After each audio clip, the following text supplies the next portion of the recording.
months ago.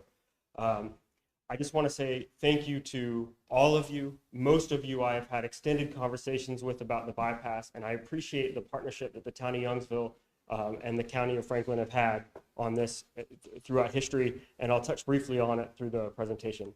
The first slide that I wanted to throw up was a slide just familiarizing folks who are less familiar with it than you guys are of what the bypass project is and why it matters so much.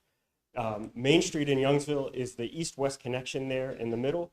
The railroad track divides all of Youngsville right smack dab in the middle. Half of it's on the east side, half of it's on the west side. And what the bypass would do is it's 4 sections here. The railroad crossing connects to Rolling Meadows, connects to Cedar Creek, and connects to Highway 96 on the south side. I'll come back to this slide at the end, but I just wanted to have the picture that the bypass will go from 96 to 96 at the end.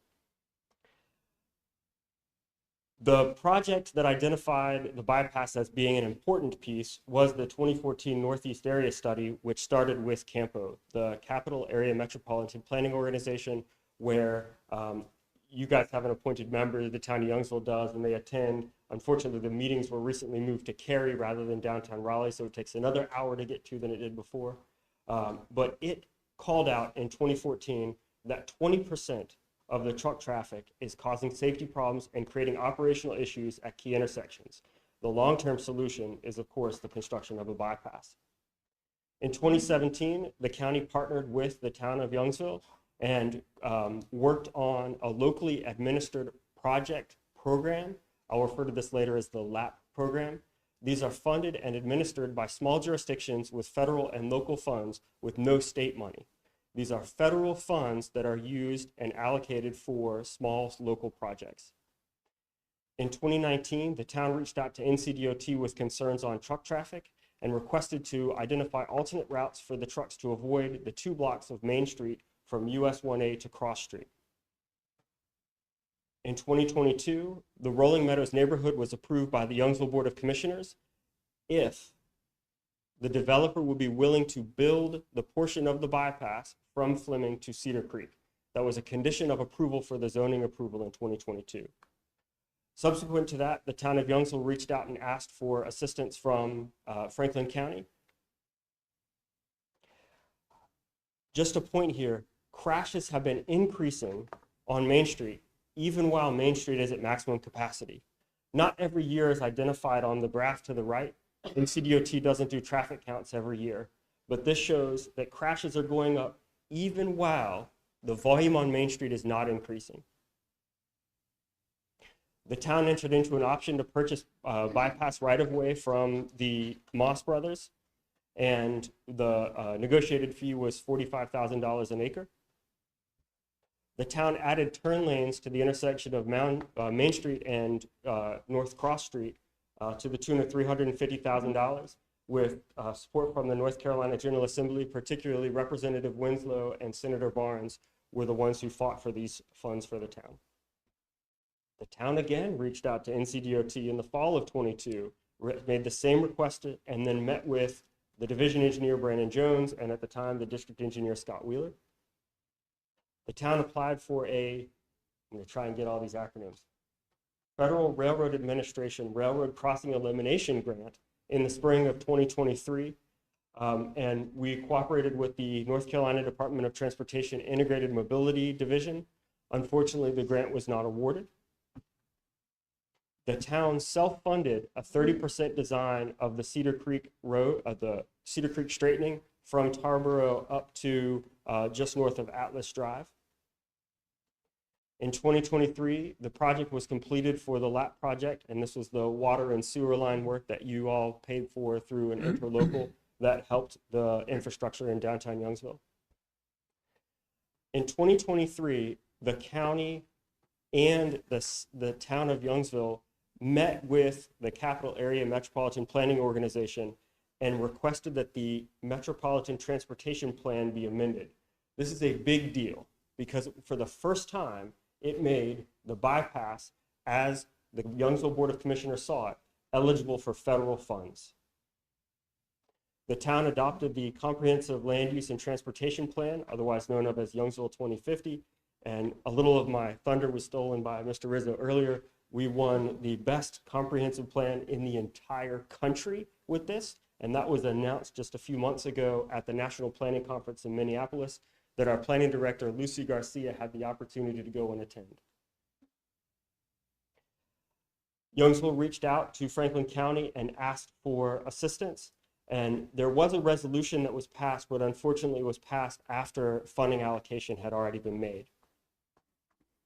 The town again reached out to NCDOT for truck traffic concerns, and we had meetings. We walked the site with the state traffic engineer, Brian Mayhew, and then followed up and followed up and followed up and followed up. There was a hotspot analysis of the southeastern portion of the bypass.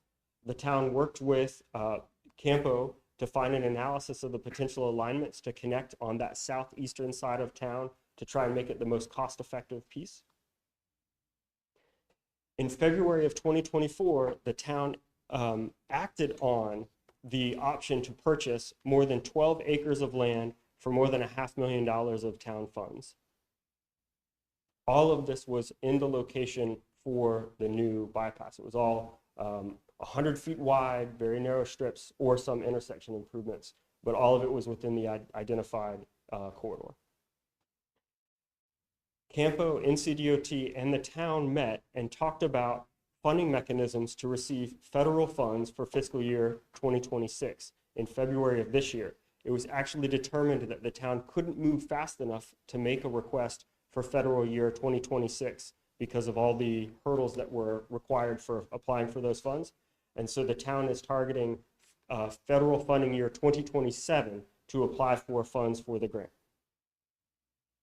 At the Town of Youngsville budget retreat, the primary infrastructure goal of the Youngsville Board of Commissioners was the construction of the bypass. The commissioners discussed a higher property tax rate to expedite the construction of the bypass. In March of this year, an email was sent to the county manager requesting that the Town of Youngsville could come and make this presentation. And thank you for allowing us to do so today.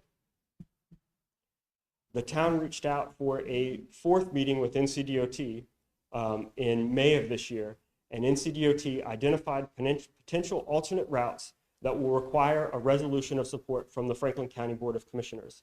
The preferred alternative by the Youngsville Board of Commissioners was to have truck traffic stay on US 1 and move on 98, both of which have been identified already as truck routes, and it would just remove it from those 2 blocks of Highway 96 that are downtown Youngsville.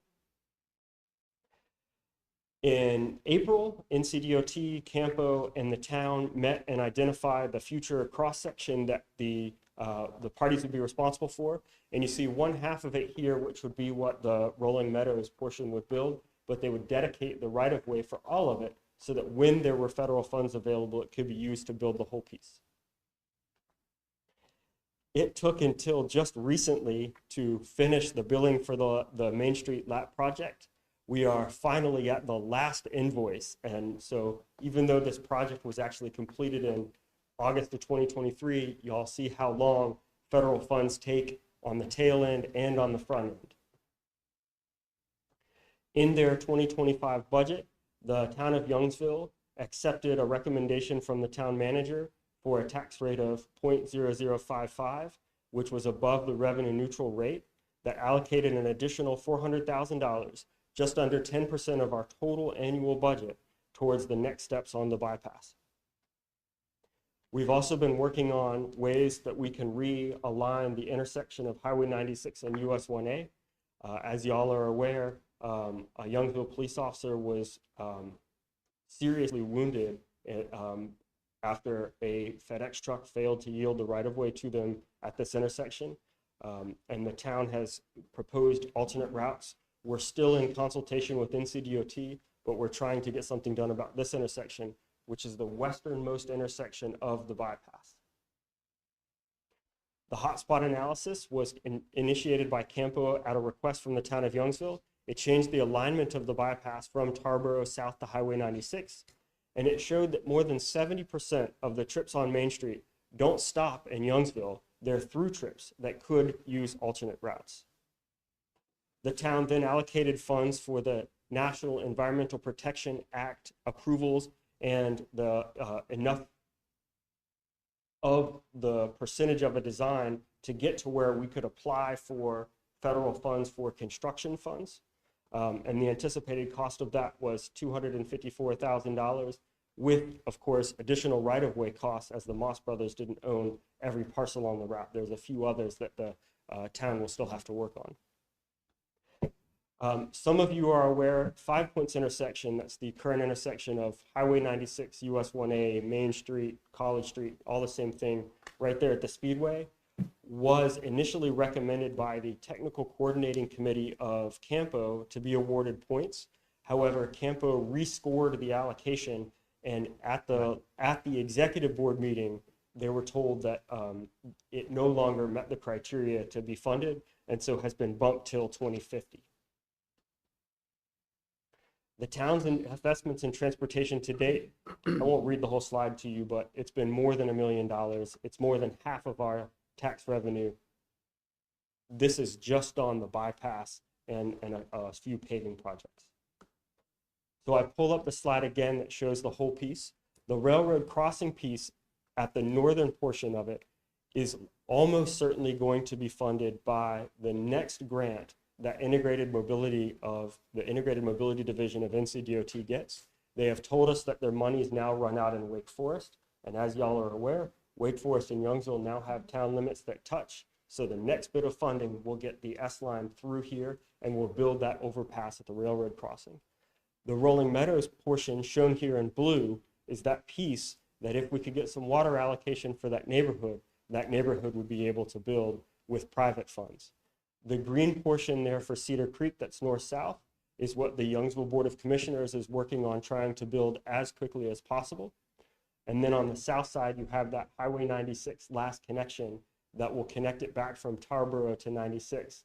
And that piece would be built eventually with NCDOT STIP funds, State Transportation Improvement Plan funds. I think that's what the acronym is.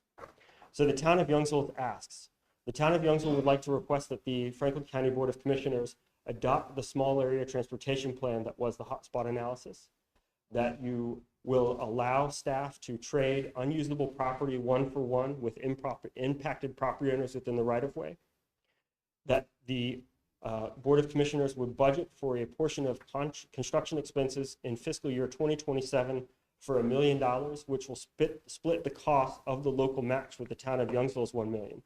That's $1 million from the 2,500 residents of the town of Youngsville, and a request for $1 million from the 75,000 residents of Franklin County that would then leverage for $10 million in federal funds. Pass the resolution in support of the alternative truck alignment for alternative alignment for the truck route on US 1 and 98, and allocate water for Rolling Meadows to build 1/3 of the bypass through private investment.